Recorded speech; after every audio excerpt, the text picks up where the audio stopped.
juga ini rupanya banyak ditanyakan oleh adik-adik kita, para pemuda dari Sabang sampai Merauke. Monggo Prof. Joko. Terima kasih Mas Eskar. Ini pertanyaannya sebetulnya ke Pak Sesmen atau Pak Asdep, Pak Irman ini, karena ke Kemenpora ya. Nanti saya tanyakan lagi Prof, tapi mungkin pengalaman ini nanti dari Prof. Joko mungkin bisa memberikan satu. Ya hanya karena gini kan alhamdulillah saya lumayan lama di Kemenpora. Ya. 2016 sampai 2010 sampai 2016 ya.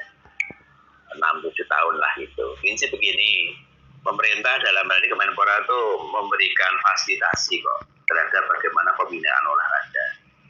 Pembinaan untuk apa? Satu, pembibitan misalnya ya. Itu proposal langsung ke asdep pembibitan. Ya, pembibitan untuk apa? Oh, membina atlet berbakat yang bagus. Itu kan ada ilmunya di situ. Jadi nanti proposal pasti, kalau proposal saya kira tidak harus dalam bentuk yang formal, yang sulit-sulit ya. Tapi penting ada narasinya, ini pengantar, ada kebutuhannya apa, kemudian nanti relasinya bagaimana, dan yang penting lagi, itu akuntabilitasnya. Kenapa kalau ditanya, Pak saya sering mengajukan proposal ke Menpora, tapi kok nggak disetujui, itu biasanya karena proposal yang kemarin itu nggak jelas bertanggung jawabannya. Ya. Sehingga ngajukan lagi nggak dikasih gitu. Nah kemudian yang kedua, fasilitas yang lain, ada sarana prasarana. Kemenpora dulu punya mulai dari lapangan kecamatan, bahkan sekarang ada lapangan desa ya, yang itu bisa diakses. Dan itu saya kira terbuka kok, itu terbuka. Jadi bisa dibaca di websitenya Kemenpora, di kolom tertentu yang bagaimana kita mengajukan proposal. Saya kira itu yang penting, tidak harus ada tadi pengawal enggak ya, tapi memang prosedur itu dilakukan. Tapi memang baik kalau ada komunikasi ke pusat yang nanti untuk sering-sering nanyakan proposal saya apakah masih ada yang salah misalnya ya, kayak gitu. Tapi prosedurnya pasti normatif sesuai dengan petunjuk teknis namanya yang dibuat oleh kawan-kawan di kementerian. Saya kira itu Mas. Siap Prof. Joko Pekik, luar biasa. Teman-teman sahabat Pora beserta webinar pelatihan pemberdayaan peningkatan profesional pemuda, khususnya pengurus organisasi olahraga yang berbahagia, kita telah mendengar paparan yang sangat lengkap, sangat komplit, tanya jawab yang juga saya kira mewakili hampir seluruh pertanyaan yang masuk, yang sudah dijawab demikian baik oleh Profesor Joko Pekik Krianto. Tentu saja harapannya apa yang disampaikan oleh Prof. Joko Pekik ini bisa diresapi dengan baik, menjadi satu insight yang diterapkan untuk kemudian dipraktekkan begitu bagi pengembangan olahraga, khususnya dalam hal manajerial organisasi olahraga dari Sabang sampai Merauke oleh para pemuda. Sekali lagi saya mengucapkan terima kasih Prof. Joko Pekik atas wawasan dan juga insight yang dibagikan. Semoga sehat selalu Prof. Dan mudah-mudahan kita bisa segera berjumpa secara langsung, lagi virtual. Amin. Matur nuwun sekali lagi Prof. Joko Pekik, dan sampai jumpa di pertemuan atau event-event berikutnya. Baik, para peserta webinar pelatihan pemberdayaan dan peningkatan profesional pemuda pengurus organisasi olahraga yang berbahagia, kita masih punya dua narasumber yang juga tak kalah hebat dan luar biasanya. Dan setelah tadi kita mendengarkan materi dari Prof. Joko Pekik, kini kita akan berlanjut ke materi yang kedua yang akan disampaikan oleh Bapak Dr. Herman Caniago MM. Beliau saat ini menjabat sebagai Asisten Deputi Peningkatan Tenaga dan Organisasi Keolahragaan, Deputi 4 Kemenpora RI. Apakah Pak Dr. Herman Caniago sudah bergabung dengan kita semua? Siap, sudah bergabung dari tadi. Saya udah banyak dengar tadi. Mantap. Selamat siang, sehat selalu Bapak. Pokoknya udah selesai. Kalau Prof. Joko Pekik udah bicara, selesai sebenarnya. Nggak perlu. Jadi udah katam sebetulnya ya Bapak ya. Udah selesai. Udah katam itu udah saya bilang. Makanya udah asam pijet udah bahas tadi. Jadi Oke, tapi tentunya kita tentu pasti akan bisa mendapatkan wawasan yang lebih menarik lagi dari Bapak Herman Caniago. Dan sebelum beliau membacakan atau menyampaikan paparannya, saya ingin sedikit menyampaikan kurikulum vitae beliau, Bapak Dr. Herman Caniago MM, lahir di Jambi, 16 April 1964, doktor manajemen pendidikan dari Universitas Negeri Jakarta yang saat ini menjabat sebagai asisten Deputi Peningkatan Tenaga dan Organisasi Keolahragaan Kemenpora. Selain itu, beliau juga merupakan Wakil Kepala Bidang Organisasi Perbakin, Pembina PSTI, Satuan Sepak Takraw Indonesia, Pak Nggih, dan Dewan Pakar KPOTI, Komite Permainan Rakyat dan Olahraga Tradisional Indonesia.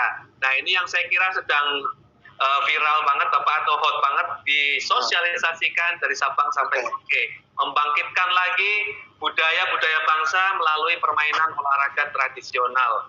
Baiklah sahabat Pora dimanapun Anda berada, khususnya di platform Zoom Meeting dan juga YouTube, tanpa berlama-lama kita akan dengarkan paparan dari Pak Dr. Herman Caniago MM selama lebih kurang 45 menit. Kami persilakan. Baik, terima kasih Mas Eskar, luar biasa nih moderatornya, penuh semangat dan energi. Saya tadi ngikutin dari pertama sampai Terima kasih. Saya kalau acara di Kemenpora nggak energik malu Pak, karena salamnya pun kan udah maju olahraga jaya itu. Oke, Bismillahirrahmanirrahim. Assalamualaikum warahmatullahi wabarakatuh. Salam sejahtera buat kita semua. Om Swastiastu, Namo Buddhaya. Salam kebajikan, salam Kemenpora, pemuda maju, olahraga jaya. Jadi jangan hanya olahraganya toh, karena hari ini kita pemuda ya, kan para pemuda. Jadi makanya saya langsung ingat tadi, salam Kemenpora kalau kayak kita.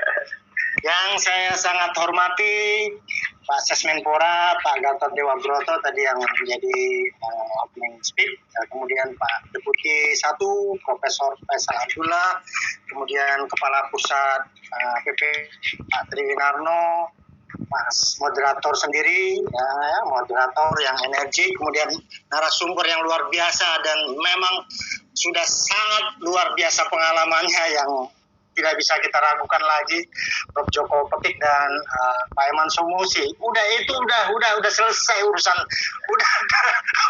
udah rampung, nggak perlu lagi menyampaikan. Tapi nggak apa-apa, ini mungkin sekedar untuk sharing-sharing saja tambahan. Jadi saya beberapa waktu yang lalu dihubungin Mas Ara, Kabid Olahraga Pon. Pak, ini ada webinar Pak berkaitan dengan masalah pengelolaan organisasi oleh para pemuda. Saya bilang, siapa narasumbernya? Prof. Joko Pekik sama Pak Eman Semusi. Udah selesai, katam. Jadi nggak perlu lagi saya bilang. Tapi Pak Asdep ya tolonglah, katanya. Ya oke lah kalau kayak gitu. Kalau udah seperti itu ya saya udah nggak bisa nolak, ya udah. Nah, jadi pada hari ini sebenarnya saya ingin menyampaikan mungkin tambahan-tambahannya saja dari apa yang disampaikan oleh Prof. Joko Pekik, dan nanti akan lebih banyak juga dari Pak Eman Somusi. Itu udah kelotokan juga, udah katam juga itu. Jadi saya ingin mungkin masuk dulu ya, mungkin karena teman-teman di kalangan pemuda kita. Assalamualaikum Pak Eman Somusi, Assalamualaikum. Jadi saya ingin dulu masuk ya, memberikan informasi dulu sedikit gambaran bagaimana sih struktur dari Kementerian Pemuda Olahraga. Mungkin belum ada teman-teman sedikit yang belum mengerti, tapi mungkin banyak juga yang sudah mengerti. Nah, saya ingin masuk pada slide awal dulu. Slide-nya kira-kira udah siap dari operatornya?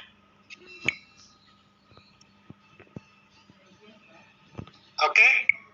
Jadi sebagai informasi teman-teman Sobat Pora semua, bahwa Kemenpora itu mempunyai struktur menteri dibantu oleh Sesmen, dan ada 2 deputi di bidang kepemudaan 2, deputi bidang olahraganya ada 2 ya. Nah, jadi ada deputi pemberdayaan pemuda, deputi pengembangan pemuda, terus di olahraganya ada deputi Pembudayaan Olahraga ada Deputi. Slide berikut. Ya, slide berikut. Oke, operator, slide berikut. Ya, dibantu operator. Mohon dibantu. Jadi Mas Adam, gambaran secara umum. Jadi nanti di mana sih kita ini berkaitan dengan organisasi ini di mana gitu. Di pemuda juga ada yang mengurus organisasi, di olahraga juga ada yang mengurus organisasi, ya kan? Di pemuda itu ada di situ ya. ya sudah nampak Bapak. Sudah nampak ya. Nah, keberadaannya Asdep Tenor ini di mana? Nah, Asdep Tenor ya, asisten deputi peningkatan tenaga dan organisasi. Ini mungkin tadi udah slide pertama tadi ya. Slide pertama. Ya, nah ini kan udah masuk ke slide kedua. Jadi slide kedua ini lebih menusuk kepada di mana keberadaan Asdep Tenor, Asdep peningkatan tenaga dan organisasi keolahragaan. Asdep Tenor ya adanya di Deputi Peningkatan Prestasi, Deputi Peningkatan Prestasi Olahraga, atau yang lebih singkatnya Deputi 4 namanya. Nah, di situ ada Sesdepnya yang membantu deputi dan dibantu oleh asisten deputi yang berkecimpung dalam hal-hal teknis gitu. Ya, kok slide-nya kecil ya? Nah, di situ ada asisten deputi pembibitan dan iptek olahraga. Ini berkaitan dengan masalah pembibitan mengenai iptek olahraga itu menjadi tusi daripada asisten deputi pembibitan dan iptek olahraga. Kemudian ada asisten deputi industri dan promosi olahraga. Itu berkaitan dengan bagaimana mengembangkan industri dan promosi olahraga nanti dengan berbagai macam dimensinya. Tadi sudah disinggung-singgung oleh Prof. Joko Pakit, banyak peluang-peluang kesempatan yang bisa kita lakukan untuk industri dan promosi olahraga. Kemudian ada asisten deputi olahraga prestasi. Ini yang menangani atlet-atlet elit kita. Ada asisten deputi standarisasi dan infrastruktur. Ini yang mengurusi mengenai standarisasi dalam berbagai hal di olahraga dan termasuk infrastruktur olahraga. Nah, khususnya kami adalah asisten deputi peningkatan tenaga dan organisasi keolahragaan. Jadi ada dua lingkup tugas yang menjadi tugas pokok dari asisten deputi peningkatan tenaga dan organisasi keolahragaan, yaitu berkaitan dengan peningkatan kapasitas, ya, kapasitas tenaga keolahragaan. Nanti akan saya perlihatkan komponen-komponen apa saja yang ada di dalam ketenagaan dan juga nanti akan kita kupas lebih fokus nanti kepada organisasi keolahragaan. Next, berikut, lanjut, operator. Nah, dengan Permenpora nomor 1516 khususnya pasal 390, tugas daripada asisten deputi peningkatan tenaga dan organisasi keolahragaan adalah perumusan kebijakan, ya, terus kemudian melakukan penyusunan norma standar dan prosedur SOP, dan kemudian melakukan bimbingan teknis, dan kemudian juga melakukan monitoring dan evaluasi di bidang ketenagaan dan organisasi keolahragaan. Itu adalah cakupan daripada tugas dan fungsi daripada asisten deputi peningkatan organisasi keolahragaan. Lanjut, next, berikut. Nah, ini dilewatkan saja. Saya kira tadi penjelasan lebih lanjut daripada Permenpora tadi. Lanjutkan saja, Mas. Nah, di sini ini saya ingin menggambarkan sedikit mengenai jangan kecepatan, pelan-pelan. Jadi jangan kecepatan, pelan-pelan dulu. Jadi asisten deputi peningkatan tenaga dan organisasi keolahragaan itu dibantu oleh 3 bidang, yaitu Kabid organisasi keolahragaan. Nah, nanti akan sentranya akan kita kupasnya di sini lebih banyak.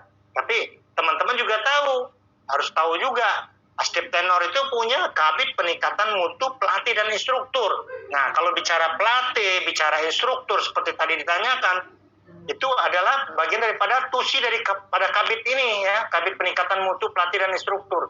Ya, kita tentu dengan ada pembagian tugas sesuai dengan kewenangan sekarang, kita udah dibatasin juga oleh pihak Bappenas sesuai Undang-Undang Nomor 32 tentang pembagian tugas pusat dan daerah. Jadi kami tidak boleh lagi menyentuh kepada aspek-aspek yang di bawah sekali, apalagi pada level kabupaten, kota, ya provinsi itu udah nggak boleh lagi. Pekerjaannya adalah level nasional dan internasional. Jadi kalau untuk level-level daerah itu diserahkan melalui Dinas Pemuda Olahraga bekerja sama dengan stakeholder yang ada di daerah, dengan KONI daerah, dengan KONI provinsi, dengan Pengprov cabur olahraganya. Jadi kami juga punya ada berbagai macam saluran anggaran swakelola yang kami kelola sendiri, ya. Tapi juga ada anggaran fasilitasi. Fasilitasi itu pengajuan proposal, ya. Pengajuan proposal oleh Pengprov, ya, oleh PBPB gitu, cabur olahraga itu melalui fasilitasi proposal. Kemudian juga ada yang dekonsentrasi, anggaran dekonsentrasi. Nah, itulah yang biasanya kami dorong Dinas Pemuda Olahraga di daerah untuk lebih menjangkau sasaran yang di tingkat kabupaten kota sehingga mereka bisa terlibat. Karena kami dibatasi oleh undang-undang tadi mengenai pembagian kewenangan pusat dan daerah, dan Bappenas sudah memberikan warning tidak boleh lagi Menpora turun sampai ke klub-klub kabupaten dan kota, sehingga ini harus ada pembagian tugas yang jelas, ya. Nah, berikutnya adalah kabit peningkatan mutu wasit, juri, dan tenaga pendukung. Nah, ini cakupannya luas banget nanti tenaga pendukung. Teman-teman para pengelola organisasi keolahragaan bisa berbuat di sektor-sektor keolahragaan ini. Nanti akan saya perlihatkan. Lanjut berikut. Nah, ini adalah sesuai dengan pasal 63 Undang-Undang SKN, ada beberapa jenis tenaga keolahragaan, ya. Jadi beberapa jenis tenaga keolahragaan. Pertama itu pelatih dan instruktur, udah jelas. Juri. Nah, guru dosen adalah bagian daripada cakupan dari olahraga pendidikan. Seperti yang dijelaskan oleh Prof. Joko Pekik tadi, ada 3 ranah di kita ini.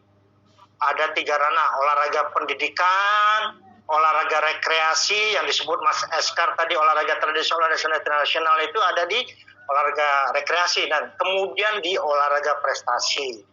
Ada manajer, nah ini peluang nih kan. Ada promotor, peluang. Psikolog, ahli gizi, tenaga medis, ya, paramedis, penyuluh. Nah, ini ada peluang lagi kan.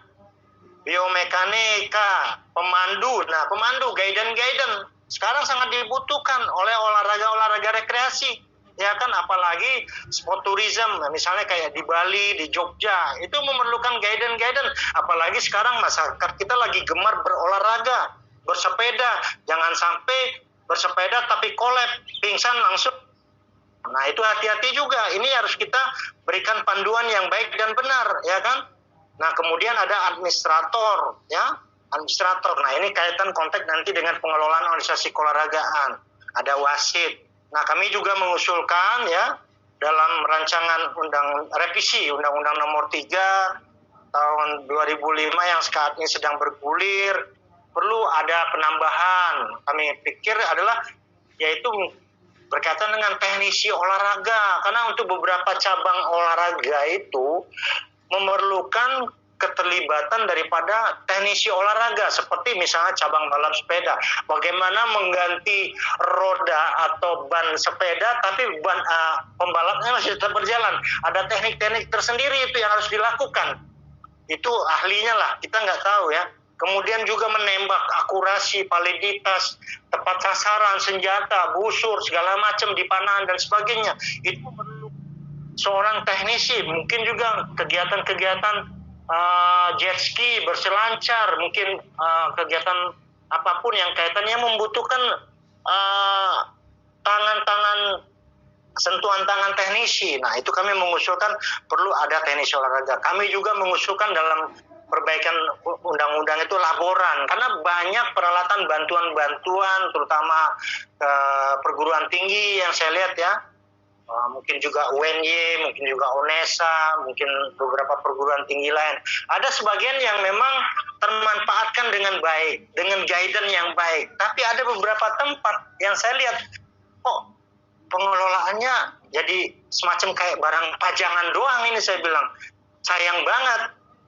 Itu dibeli dengan dana APBN yang luar biasa mahalnya, tapi hanya jadi pajangan dan plastiknya sampai sekarang masih utuh. Saya bilang ini sayang sekali. Ini perlu ada semacam laboran yang khusus untuk mengurusin mengenai alat-alat lab, alat-alat olahraga yang ada di kampus-kampus. Makanya kita mengusulkan perlu ada semacam laboran olahraga. Kemudian kita juga harus menyiapkan juga tenaga-tenaga spionase kita, bukan hanya di bidang kepolisian atau bidang hukum saja, ada intel-intel. Di olahraga juga harus ada intel-intel juga. Makanya kita juga menyiapkan tenaga-tenaga spionase yang bisa melihat kekuatan-kekuatan lawan pada level regional, pada level Asia, pada level Olimpiade, kekuatan-kekuatan tadi. Nah, di sini perlu ada semacam kayak intelijen olahraga. Nah, kami perlu mengusulkan ini. Kita bisa bekerja sama nanti dengan adikbud atasnya pendidikan kebudayaan kita dari berbagai negara, dan kita juga bisa nanti minta tanya mereka apa kira-kira yang bisa kita dapatkan dari negara-negara tersebut untuk direkomendasi untuk kemajuan olahraga. Itu kan salah satu tugas daripada intelijen. Nah, olahraga juga ya, pemelihara sarana olahraga itu penting juga, karena biasanya kita membangun sarana itu luar biasa semangatnya. Ekspor itu udah menghabiskan ratusan miliar, tapi begitu selesai PON udah mulai tuh satu-satu terbengkalai. Saya melihat dengan mata kepala saya sendiri bagaimana Stadion Palaran di Kalimantan Timur, Ekspon di Kalimantan Timur, itu udah terjadi abrasi yang luar biasa. Wah, ini saya bilang ini repot juga kalau setiap selesai PON terus kemudian tidak terpelihara dengan baik seperti ini. Tentu akan sangat disayangkan. Itu kan uang dari rakyat. Uang dari rakyat, dari uang yang kita kumpulkan dari pajak dibangun. Tapi yang tidak terpelihara seperti itu kan sangat sayang sekali. Terus saya lihat juga di Stadion Sariu di Manado. Itu kayak tempat jin buang anak, saya bilang ini. Nggak ada sedikit pun aktivitas di sana, dan dengan temboknya itu udah balapan mana yang tinggi rumput, mana tinggi tembok, saya nggak tahu, dan nggak ada akses ke sana. Saya bilang ini bagaimana ini, sayang sekali. Dan kemudian juga saya pernah mendengar Stadion Ekspon Riau katanya sempat terbengkalai, tapi mungkin sekarang mudah-mudahan sudah diurus dengan baik oleh Dispora setempat bekerjasama dengan stakeholder di Riau, gitu. Kira-kira seperti itu. Dan kemudian juga sekarang juga peluang-peluang teman-teman untuk berkecimpung di terapis olahraga atau yang banyak cabang-cabang body contact memerlukan keikutsertaan para terapis ini. Ya, seperti misalnya sepak bola, misalnya ada body contact, terus cycling segala macam, kan perlu ada dukungan daripada terapis, atau karate, atau misalnya taekwondo dan sebagainya. Ada sport injury, fracture atau apapun, perlu ada terapis. Nah, ini adalah usulan-usulan kami untuk bagaimana tenaga keolahragaan itu supaya diperluas dengan menambah daripada komponen-komponen tenaga keolahragaan. Baik, lanjut. Next, berikut itu gambaran mengenai tenaga keolahragaan. Lanjut. Nah, kita melihat Indonesia sebuah negara besar, sebuah kumpulan daripada pulau-pulau, ya kan, kita tahu sekitar 1.700 pulau kecil dan besar, dari Sabang sampai Merauke, dari Miangas sampai Rote.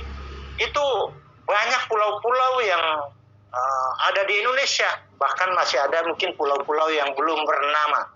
Nah, ini kan suatu potensi yang luar biasa. Penduduk kita pun sekarang sudah sekitar 267 juta jiwa. Populasi kita 4 besar, ya. Setelah Cina, India, Amerika, dan Indonesia. Sebenarnya sebelum kemarin itu sebenarnya Soviet. Karena Soviet menjadi negara bagian, akhirnya kita masuk menjadi 4 besar. Nah, ini sebuah potensi yang luar biasa. Dengan populasi yang 267 jiwa tadi, apa yang kita akan lakukan, ya? Apa yang akan kita lakukan? Saya katakan tadi, kita punya target untuk bagaimana masyarakat kita bugar, masyarakat kita berolahraga. Mungkin kita harus bisa menggerakkan 30 mungkin sampai 40% dari populasi tadi untuk masyarakat kita berolahraga, untuk kita mendapatkan masyarakat kita yang bugar, yang berefek kepada produktivitas dan sebagainya. Ini juga bukan pekerjaan yang ringan, pekerjaan yang besar juga. Makanya ini adalah bagian nanti daripada tugas-tugas teman-teman dalam mengelola organisasi pekerjaan, baik daripada level-level yang sangat bawah sekali, akar rumput, ya, grassroots, maupun sampai nanti kepada pengurus level-level nasional. Tapi sekali lagi apa yang disampaikan oleh Prof. Joko Pekik tadi, tentu harus teman-teman kalangan muda harus mempersiapkan diri, tidak hanya sebatas hanya semangat saja, tapi juga kompetensi harus dimiliki, ya, inovasi harus dimiliki, kreativitas harus dimiliki, integritas harus dimiliki, trust juga harus dimiliki, kemampuan berkomunikasi seperti yang disampaikan oleh moderator tadi, bagaimana kita meyakinkan orang, ya kan, kita punya produk. Ya, kita bagaimana kita meyakinkan orang, kayak kita memasarkan sesuatu. Itu kan konsepnya kan hanya 4. Produk, price, place, and promotion. Nah, ini adalah bagaimana teman-teman meng-create, ya, meningkatkan kapasitas dirinya dalam rangka untuk meningkatkan nilai jual, value dalam mengelola organisasi. Saya mengenal ada beberapa anak-anak muda yang saya lihat, ya, bergerak di bidang organisasi keolahragaan. Bukan berbentuk induk cabur yang sudah olahraga elit, tapi semacam kayak tadi yang disampaikan oleh moderator. Ada organisasi-organisasi yang dibentuk dengan inisiatif oleh masyarakat. Nah, ini teman-teman dari berbagai macam komponen tadi, seperti Mas Alan di Kubumen tadi, itu bisa melakukan, ya. Jadi misalnya ada semacam yang saya kenal itu ada misalnya teman-teman yang anak-anak muda sekarang bergerak di KPOT. Jadi komunitas apa itu namanya? KPOT, ya, komunitas permainan dan olahraga tradisional Indonesia. Nah, itu yang penggeraknya yang saya tahu itu adalah anak-anak muda, ya. Jadi bahkan layernya pun yang utamanya pun ketuanya itu anak muda. Nah, ini menurut saya ini bisa menjadi patron, bisa menjadi frame bahwa peluang dan kesempatannya itu ada untuk teman-teman anak-anak muda untuk menjadi atau pengurus pengelola organisasi, ya. Tentu kalau misalnya udah organisasi cabur, mungkin tentu seperti tadi disampaikan harus ada penguasaan kecabangan olahraga tertentu yang harus juga dikuasai, disampaikan dengan kemampuan-kemampuan lain tadi. Nah, kemudian saya juga melihat ada komunitas panahan yang sekarang berkembang itu di mana-mana di seluruh Indonesia. Bukan yang perpani, ya, tapi bukan PB Perpani, ya, tapi ada komunitas-komunitas yang ada di masyarakat yang saya lihat. Itu penggeraknya saya lihat juga anak-anak muda. Ya, saya lihat juga penggeraknya anak-anak muda. Bahkan peluang buat teman-teman semuanya untuk mengelola. Jadi mulailah sesuatu, jangan menunggu. Ya, jangan menunggu, tapi mulailah sesuatu itu dengan upaya yang kecil-kecil, lambat laun, besar, akhirnya mendapatkan pengakuan. Ini adalah upaya yang harus dilakukan oleh teman-teman. Jadi jangan, wah, kami perlu dapat bantuan dulu. Jangan seperti itu berpikirnya. Bergeraklah, berbuatlah dulu. Nanti biar orang menilai, biar orang melihat, tentu akan mendapatkan pengakuan, ya. Jangan belum apa-apa ngajukan proposal dulu. Pusing orang. Pemerintah juga anggarannya terbatas. Anggaran pemerintah terbatas. Tadi kan kalau Cina itu 5 digit, lah kita 000 digit. Tuh Pak Tri tahu tuh, Pak Tri tuh. Pak Tri tahu. Jadi sangat kecil sekali. Jadi mari kita mulai dengan hal-hal yang kecil dulu untuk menjadi besar.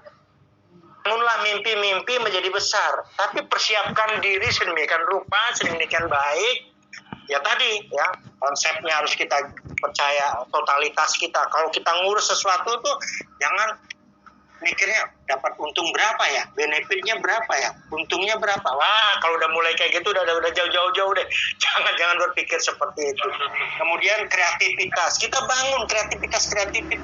Jadi jangan mentok kata orang itu. Jadi misalnya lapangan kecil, sarana kecil, apa yang kita bisa manfaatkan dengan kondisi yang ada itu kan harus ada kreativitas. Seperti kayak selenggarakan sekarang ini, webinar. Ini kan kondisi pandemik, tapi kita ingin transformasi knowledge. Gimana caranya? Jangkauannya 500 tapi juga bisa YouTube 1000 orang. Nah, ini kan bagus, ini kan ada kreativitas. Ini yang muncul kreativitas. Nah, yang seperti ini yang kita lihat. Nah, sekarang saya lihat juga bagaimana semaraknya teman-teman muda-muda itu kuliner itu potensi luar biasa itu. Ya, kita kembali ke laptop buat mengenai olahraga dulu. Jadi nggak usah bahas kuliner tuh ada yang urusin. Nah, kemudian juga integritas. Jadi kita kalau udah dipercaya, kita harus bangun integritas. Kejujuran itu penting gitu. Akuntabilitas, ya. Akuntabilitas. Jadi kalau kita memang diberikan bantuan misalnya oleh mitra kerja kita misalnya di daerah ada dispora kabupaten kota kasih bantuan dikit ya dipertanggungjawabkan, jangan terimanya mau tapi pertanggungjawabannya nggak mau, ya itu sih sama aja bohong namanya itu ya, nggak akan percaya lagi orang. Apalagi sekarang kita mendorong organisasi olahraga itu lebih mandiri. Memang seperti yang Prof. Joko Petik tadi sampaikan, undang-undang dengan CRR kan belum menyentuh mengenai olahraga, tapi saya lihat dari aspek budaya kan ada bagian daripada komponen itu untuk budaya. Sebenarnya kan olahraga ini kan budaya. Sebenarnya bisa diambil dari situ sebenarnya. Tapi oke lah, karena Pak Erik ini kan anak muda juga nih, Pak Erik. Suksesnya Asian Games tadi itulah citra anak muda Indonesia yang punya kemampuan, punya kreativitas, punya inovasi, punya totalitas, ya, dan kemampuan berkomunikasi, meyakinkan pemerintah dan stakeholder yang lain. Nah, inilah yang menjadi patron kita. Sehingga saya minta ya teman-teman mulailah, jangan menunggu. Mulai dari sesuatu yang kecil, dari akar rumput, dari hal-hal yang kecil akan menjadi besar. Ya, tentu kalau untuk mengurus induk cabur olahraga PBPB memang perlu pertama tadi kemampuan juga, ya, kapasitas juga, dan lain-lain. Saya kira itu perlu nanti dilengkapi. Sambil berjalan saya yakin teman-teman akan sampai ke sana. Itu kira-kira. Jadi lanjut kemudian slide berikut.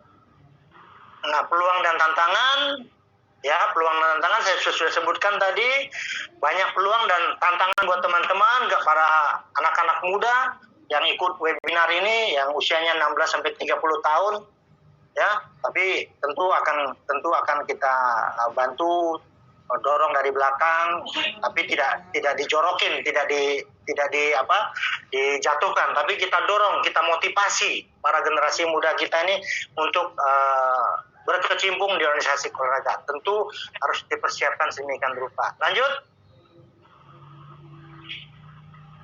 Wah, tadi gambarnya nggak muncul ya. Tantangan tadi apa-apa saja gitu. Nah, ini slide berikut tadi, slide sebelum ini ada nggak tadi sebelum ini? Sebelum ini? Oh, peluang ya. Oke. Naik. Oke. Naik, ya, peluang. Kan jumlah penduduk udah saya bahas tadi. Bonus demografi kita paling nomor 4 sekarang. Nomor 4 ya di dunia kita. Mungkin tambah lagi nih, pandemik ini tambah lagi banyak yang 4L, lu lagi, ketemu lagi, produksinya makin banyak, jangan-jangan nambah, kelahiran ini. Pasti, karena pandemik, jadi suami banyak di rumah, istri di rumah juga ya sudah. Coronanya negatif, iya, istrinya positif Pak ya. Istrinya positif. Mas sekarang luar biasa nih, pengamat kalau gitu, ya.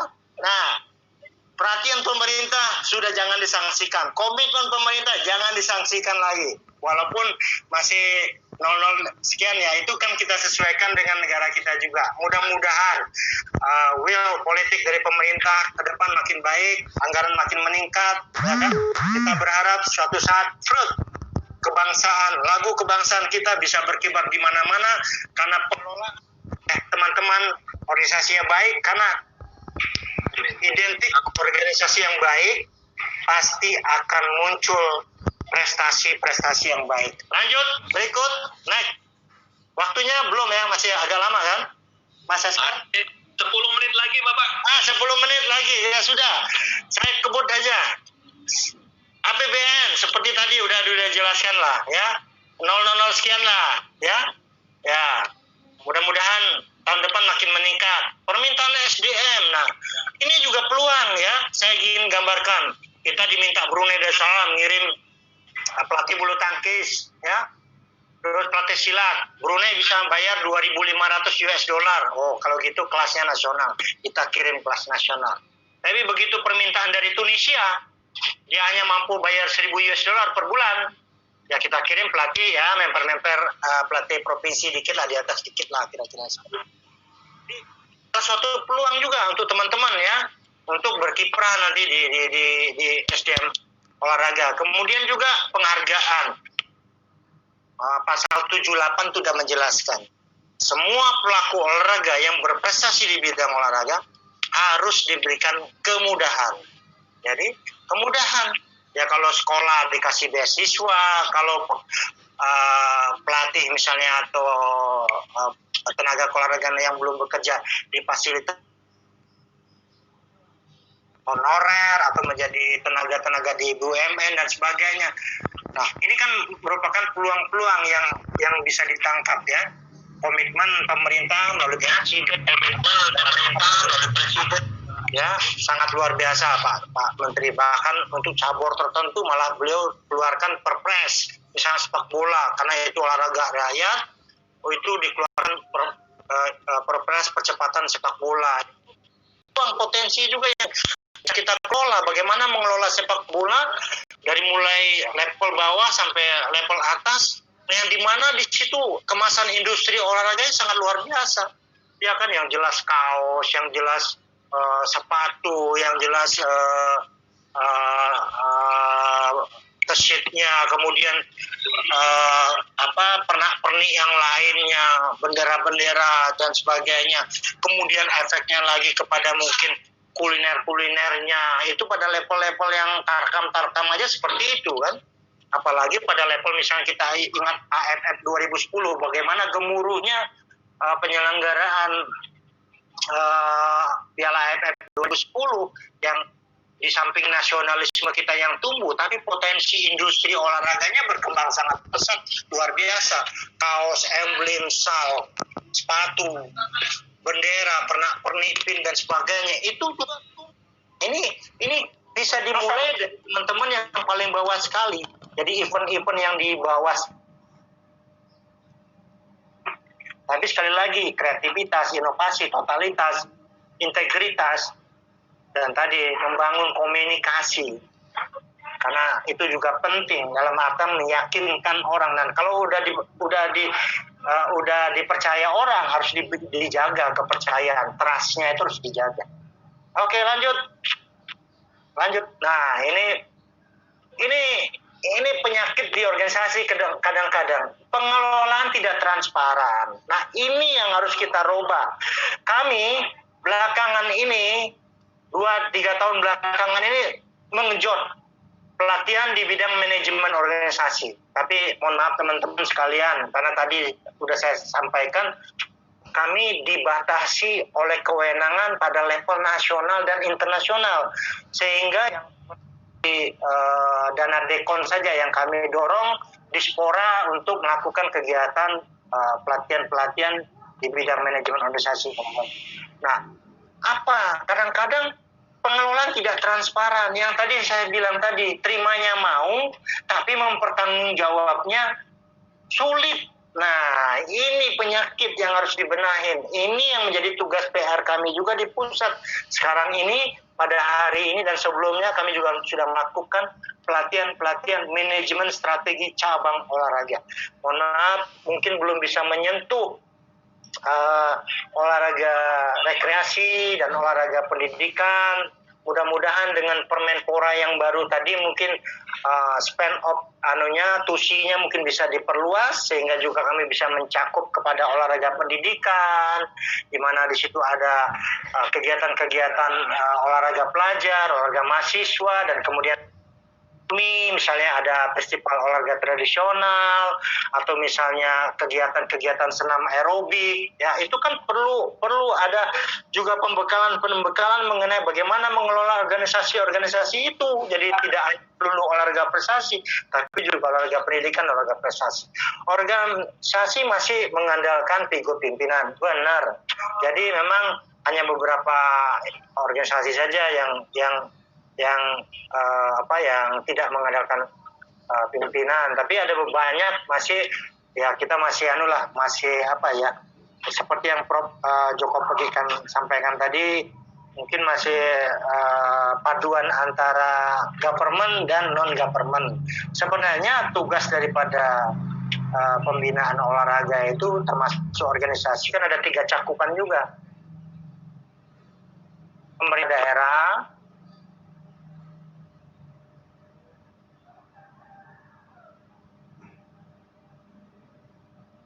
masih mengandalkan dana APBN. Nah ini yang kan kita tahu ya kecil sekali, apalagi kepala daerahnya yang kurang demen olahraga, kurang senang olahraga ya kecil ya kan. Tapi kalau misalnya pimpinan daerahnya senang olahraga ya anggarannya ya cukup besar. Kemudian akuntabilitas organisasi, keterbukaan. Jadi bagaimana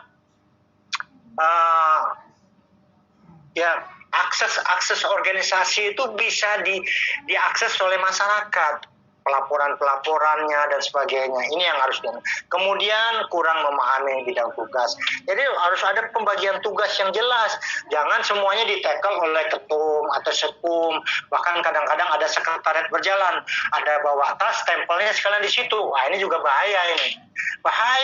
Kang Eman ketawa-ketawa tuh, karena dia ada ya, jadi ketum sama sekum yang bawa kemana-mana bawa stempel. Jadi modalnya proposal ini bahaya ini. Jangan, harus ada pembagian tugas yang jelas, apa berbuat apa, siapa berbuat apa gitu. Inilah, tapi nanti Kang Eman banyak ngomong nanti, beliau itu pakarnya, klotokan beliau itu udah jelas sudah. Saya ini kan cuma melengkapi saja ini nih. Lanjut, next berikut. Ketawa-ketawa ya. Wah ini lebih kepada SDM pelatih ya, keolahragaan, karena belum jadi profesi. Nah ini juga belum jadi profesi. Mungkin ke depan ini ya tadi totalitas profesional. Jadi bagaimana kita menyiapkan menjadi profesional ya. Kita lihat tuh anak muda nih, saya contoh ya, Ratu Tisa itu ex-sekjen PSSI, luar biasa.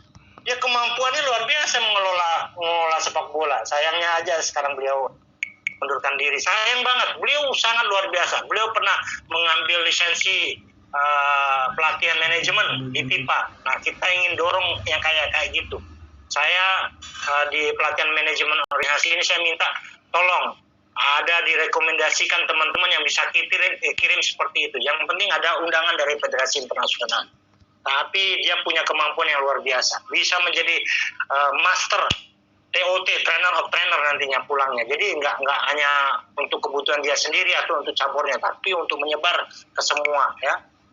Kemudian juga SDM asing, jangan sampai kita kesusupan ya. Tapi ya beberapa cabang masih mematikan SDM asing ya. Penguasaan bahasa, jelas regulasi-regulasi yang disampaikan oleh Pak Sasmen. Ternyata peraturan-peraturan PIPA itu kalau diterjemahkan secara Google itu banyak kelirunya, tapi diterjemahkan secara betul-betul bahasa.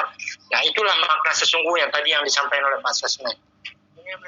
Mudah-mudahan nanti ada pelatihan manajemen dengan berlisensi 3 bulan. Kita kirimlah, ada anggaran lah untuk itu ya. Kemudian bagaimana kita membangun koordinasi dan sinkronisasi. Memang tidak segampang yang diucapkan. Tidak segampang diucapkan. Itu adalah satu, ya tadi, membangun komunikasinya yang bagus. Berikut, lanjut.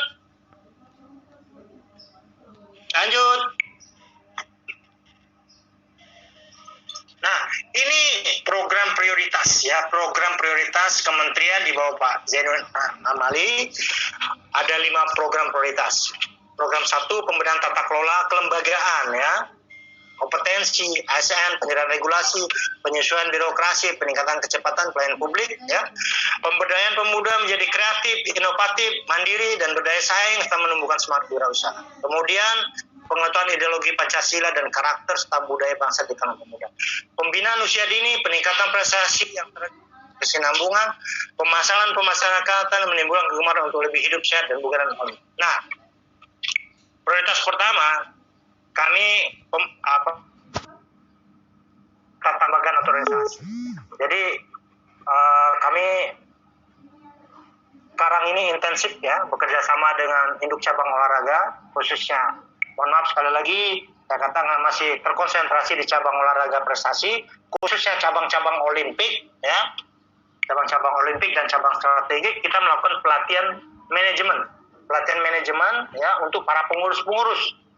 Tapi karena tadi aturannya kami hanya boleh level nasional dan internasional, makanya kita undang pengurus PB dan pengurus dari provinsinya yang untuk hadir di tempat yang kami selenggarakan.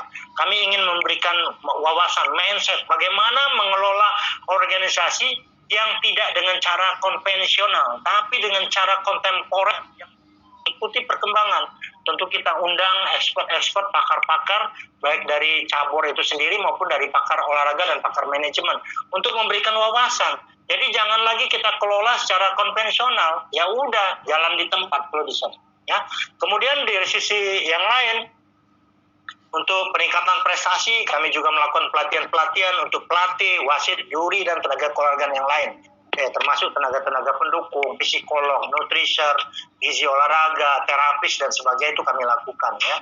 Nah, juga mungkin pemasarakatan dan segala macam itu bagian dari deputi pembudayaan olahraga yang bagaimana targetnya bisa meningkatkan tingkat partisipasi masyarakat olahraga dari sekarang ini masih sekian mungkin berapa persen akan menjadi 30-40%.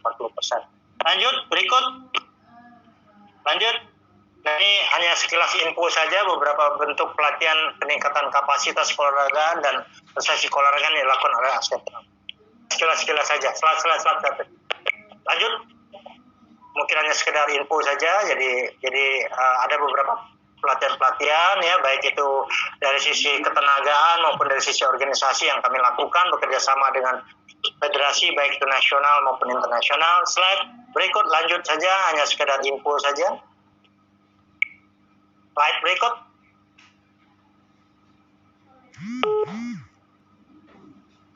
Ya. Slide berikut. Oke, pelatihan manajemen keolahragaan ya, sudah kami lakukan juga. Nah, itu ada yang tadi kami sampaikan. Lanjut. Baik, saya kira kuncinya organisasi yang baik pasti akan menciptakan prestasi yang baik pula. Demikian, terima kasih sahabat Pora. Salam Kemenpora. Pemuda maju. Olahraga ya. Selesai. Luar biasa. Terima kasih Pak Dr. Herman Caniago.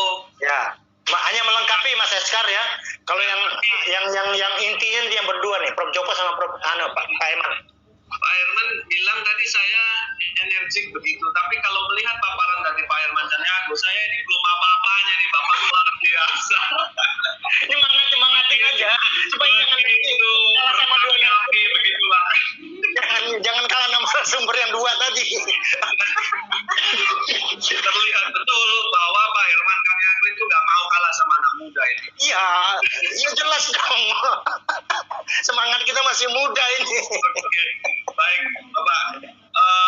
Paparan yang sangat menarik untuk bukan sekedar menyempurnakan apa yang sudah disampaikan oleh Bapak tadi.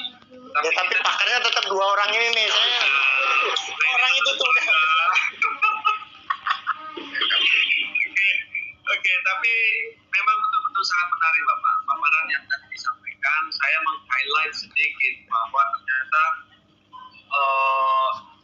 yang sangat menarik saya mengenai ada tadi disampaikan tentang program prioritas menteri.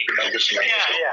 Ya, ada program prioritas menteri. Yang pertama adalah pembenahan tata kelola kelembagaan, peningkatan kompetensi SDM, penyederhanaan regulasi, juga peningkatan pelayanan publik, kecepatan pelayanan publik. Ini satu hal yang luar biasa menurut saya, Pak, karena di slide sebelumnya tadi juga disampaikan juga beberapa kendala real di lapangan, tentunya seiring dengan atau selaras dengan tugas dan wewenang Bapak di aspek kementerian.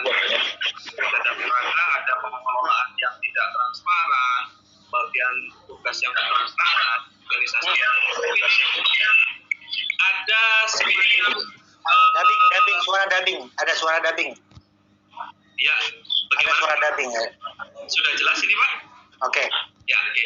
Jadi memang ada semacam harapan tentu ke depan akan ada tata kelola organisasi olahraga khususnya, dan ini tentu berawal dari Menpora sebagai induk atau wakil dari pemerintah. Dan Pak Herman Caniagro sudah ada beberapa pertanyaan yang dikirim tentang kalau saya bisa jawab, saya jawab ya. Kalau enggak, Prof. Joko Pegik sama Pak Eman yang jawab.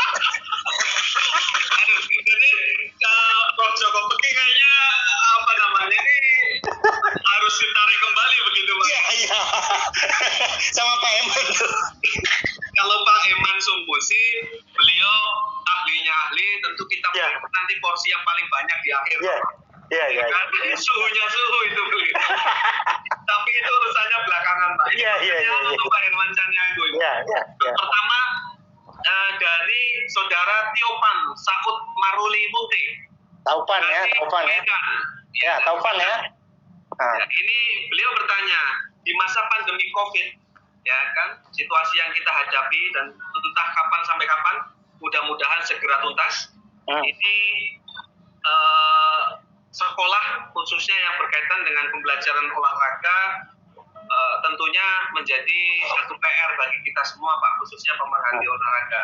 Saya melihat ini pertanyaan kaitannya dengan kolaborasi barangkali dengan berbagai institusi, Pak. Kemenpora sebagai induk tentu mungkin diharapkan bisa berkolaborasi dengan Kementerian Pendidikan. Tadi dari Pak Prof. Joko Pegik sudah menyampaikan bahwa akan bertemu dengan Dispora kaitannya dengan membuka kembali fasilitas sarana olahraga.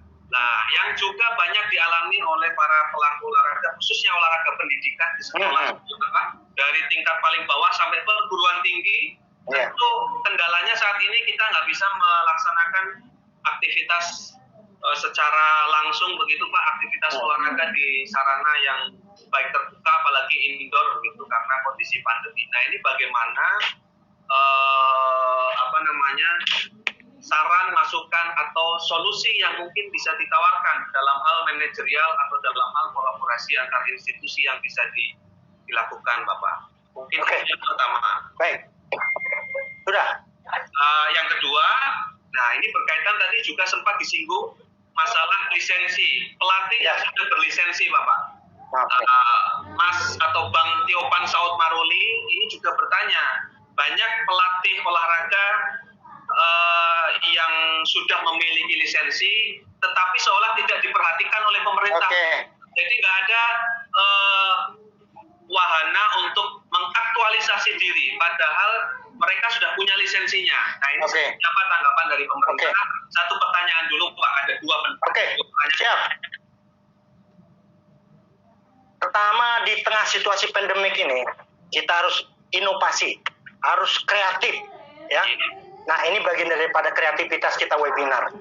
Jadi, Pak Menteri sudah mengeluarkan protokol olahraga di masa COVID untuk semua komponen masyarakat, termasuk komponen pelajar, mahasiswa, baik dalam situasi indoor maupun outdoor. Silakan nanti di browsing melalui www.kemenpora. Nanti di sana ada protokol olahraga di masa COVID. Ya, tapi intinya kan pertama yang jelas kita harus masker yang jelas, ya kan. Kemudian menjaga jarak, jangan kumpul-kumpul, dong. Ini kan masih kebiasaan kumpul-kumpul ini. Wah, terus kemudian ya cuci tangan. Nah, ada aturan-aturannya semua itu protokolnya. Baik olahraga pendidikan, olahraga rekreasi maupun olahraga prestasi, ada aturan-aturannya, protokolnya. Sudah ada dikeluarkan oleh pemerintah melalui Kemenpora bekerja sama dengan kementerian terkait termasuk Kemendikbud. Tinggal itu dipatuhin, dilaksanakan dengan baik gitu. Jadi sudah ada protokolnya, ya. Jadi jangan, pemerintah kok nggak ada? Ada, penataan itu bagian daripada upaya kita bagaimana memberikan percepatan layanan kepada publik. Ini loh informasi yang harus didapatkan oleh masyarakat. Karena masyarakat berhak untuk mendapatkan informasi. Jangan salah kaprah, bersepeda jauh-jauh pakai masker atau collab. Tadi perang. Kan harus ada aturan-aturannya, guidance-nya. Teman-teman yang bergerak di bidang komunitas sepeda harus punya tahu wawasan mengenai itu gitu. Jangan hanya yuk kita goes kemana gitu 70 kilo habisnya wassalam, itu bahaya. Jadi harus kita betul-betul mengetahui aturan-aturan, protokol-protokol daripada olahraga baik di indoor maupun di outdoor dalam suasana COVID. Udah ada protokolnya. Jadi udah kejawab satu ya. Sudah kejawab belum? Bagaimanapun sudah Bapak, intinya kesehatan, keselamatan untuk saat ini menjadi di atas safety, keselamatan dan kesehatan itu utama. Tapi kita harus juga menjaga kebugaran, imunitas kita. Imunitas kita harus kita jaga. Kalau imunitas rendah, virus bisa masuk. Yeah. Makanya saya katakan saya berusaha untuk menjaga. Habis sholat subuh, saya tuh nggak pulang ke rumah dulu. Jalan seperti disarankan oleh Prof. Joko Pekik. Jalan dulu, saya bilang. Nggak tahu itu sampai 5.000 langkah atau nggak tahu. Tapi saya ingat unlin 10.000 langkah saja gitu. Kira-kira seperti itu lagi. Jadi bagaimana kita menjaga imunitas? Karena Rasulullah juga di zaman masanya beliau nggak pulang ke masjid, dia kontrol jalan ke pasar-pasar dalam rangka apa? Melihat pertumbuhan ekonomi masyarakat, perkembangan masyarakatnya. Di samping itu dia olahraga. Jangan lupa itu aspek kebugaran yang diajarkan Rasulullah. Nah, saya praktekin itu habis subuh-subuh masih pakai peci, pakai sarungan, masih baju koko, jalan aja cuek aja. Yang penting badan kita sehat, bugar, dan kita bisa produktif. Kalau kita lemes, ya lemes dah ya. Kalau udah lemes, udah bisa macam-macam. Oke, udah kejawab belum satu? Saya kira sudah terjawab dengan sangat jelas, Pak. Yang kedua, kita mendorong teman-teman pelatih itu untuk dimanfaatkan oleh atau organisasi olahraga. Tentu tidak sebatas nih, saya udah punya lisensi nih, yang nggak bisa begitu dong. Harus kita membangun komunikasi, membangun jejaringan, ya kan, bersahabat dengan orang-orang, kita tunjukkan kompetensi kita, kapasitas kita, integritas kita, kreativitas kita. Jangan hanya ngandal nih, saya udah punya lisensi nih, ya nggak begitu bro, ya. Harus disiapkan juga yang lain-lain supaya orang juga mengakui, oh iya benar tuh, Herman Caniago tuh benar tuh. Kang Eman ya. Kang Eman dengar nih. Jadi seperti itu jadinya. Jadi harus kita kompetensi harus kita anukan sehingga lisensi itu akan berarti kalau memang betul-betul kita bisa memenuhi komponen-komponen tadi. Jadi kita bangunlah komunikasi, jejaringan, kompetensi, kreativitas, integritas. Bekalin diri. Dan tidak hanya puas dengan webinar-webinar. Pelajari itu video-video, peningkatan kemampuan, ikutin workshop-workshop, ikutin kursus-kursus kepelatihan dan sebagainya. Gak cukup kalau hanya cuman ya pelatihan cuman begitu doang. Enggak cukup. Harus dilengkapin lagi. Makanya saya katakan di dalam setiap pelatihan-pelatihan, jangan puas dengan sertifikat yang ada. Anda akan tergilas dengan zaman, dengan masa kalau tidak menyiapkan diri. Itu yang saya katakan, makanya saya gedor-gedor terus. Anak-anak muda itu kan datang ke ruangan saya sampaikan, jangan bicara benefit, jangan bicara profit dulu. Bicaralah integritas, loyalitas, dedikasi, tugas laksanakan totalitas. Itu adalah contoh-contoh. Jadi anak muda, makanya saya dorong kalau mereka datang ke sini kan komunitas-komunitas anak muda itu kan, datang ke ruangan sini penggerak-penggerak olahraga di masyarakat tuh datang saya kasih semangat seperti itu. Jadi itu dari Pak Tovan ya. Jadi tidak hanya sebatas hanya kita punya lisensi, nggak cukup. Harus upgrading. Saya kira yang itu paling penting tentunya adalah take action Pak ya. Datanglah dan memberikan kontribusi secara nyata apakah melatih siswa atau atlet di klub dan lain sebagainya. Sehingga kompetensi yang dia punya bisa dimanfaatkan untuk masyarakat begitu. Di situasi pandemik pun kita bisa tutorial kepada anak didik kita pakai video call. Itu kan salah satu IT teknologi. Itu kan menunjukkan kita inovasi. Nanti lo bikin video ya, lo melaksanakan kegiatan yang diperintah oleh guru ya. Itu kan inovasi namanya. Jangan mandek aja. Udah duduk-duduk aja di bawah pohon sana. Itu sih bukan inovasi namanya. Ya. Baik, luar biasa. Baik, terima kasih Pak Derman Saniago. Kita beranjak ke pertanyaan berikutnya, Bapak. Ya. Kali ini pertanyaan yang sulit-sulit untuk Pak Eman itu. Oke, baik. Ini pertanyaan dari Muhammad Jati Kuncoro. Dari Universitas Gunadarma. Itu yang itu IT itu. Tidak tertulis apakah yang bersangkutan merupakan dosen atau mahasiswa. Izin bertanya kepada Pak Dr. Herman Saniago, apakah organisasi Karang Taruna dan KNPI yang merupakan organisasi kepemudaan itu bisa diolah, diasah, dan dimanfaatkan dalam rangka pemberdayaan dan peningkatan kepengurusan organisasi olahraga baik di tingkat kecamatan, kabupaten, kota maupun yang lebih tinggi lagi. Nah ini cukup menarik nih Pak. Ya sangat bisa bro. Itu organisasi kan ada divisi olahraganya, ada bidang olahraganya. Di situ akan kelihatan tuh eksistensi organisasi itu. Lakukan misalnya kegiatan gerak jalan bareng-bareng dengan bupati sambil minta bupati, Pak bagi duit dong dikit. Gitu caranya. Itu media yang gitu ya dengan kepala daerah, kades atau apapun pada level-levelnya itu bagian strategi juga. Jadi potensi luar biasa Karang Taruna, KNPI kan ada divisi olahraganya, ada bidang olahraganya, bidang pemuda dan olahraganya. Semua organisasi-organisasi itu ada itu. Nah tinggal bagaimana kreativitasnya. Jual ide, tapi ya tadi ya integritas harus keras ya, inovasinya juga ya kan, totalitasnya juga. Jangan begitu terima uang terus disimpan diam-diam, gak ada laporan, yang mana mau orang ya. Jadi itu yang harus kita bangun tadi, semangatnya itu tuh, karakter bangsa kita itu yang harus anak-aanak muda nih, kesempatan peluangnya nih. Ya, saya kira apa yang disampaikan selaras dengan tadi ketika Pak Sesmenpora menyinggung mengenai adanya kompetensi, adanya prestasi bahkan sampai dunia, tetapi juga harus dilengkapi dengan karakter yang baik, Pak ya. Iya, betul. Saya kira itu Iya, jangan ngawang-ngawang. Begitu udah potensinya bagus tapi lupa etikanya. Orang tua disalib aja, wah itu bahaya itu. Gak boleh kayak gitu. Tetap rasa hormat, respect kepada pendahulu-pendahulu itu tetap harus ada. Saya dengan Kang Eman itu luar biasa. Kalau ketemu pasti saya hormat sama beliau itu. Sama Prof. Joko Pekik. Gak pernah pasti saya respect banget. Sangat luar biasa.